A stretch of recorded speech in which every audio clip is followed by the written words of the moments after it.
بەناوی پەروەردگار بەداخەوە ڕووداوێکی هاتوچۆیە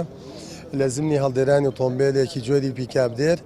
و پێشبانگ کە چەند خولەکێک پێشبانگ ئێوارە ئەم ڕووداوڕوویاوە کە لە ماڵباتی بازنێکی خێزانە هەش هاوڵاتی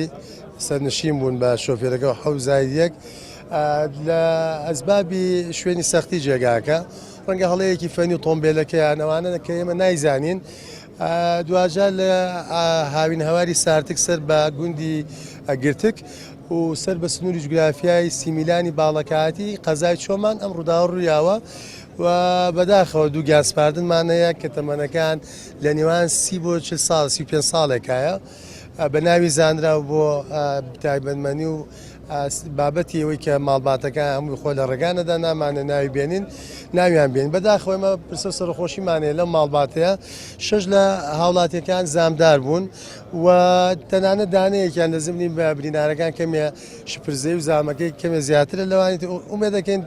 تەندروستیان باش وێست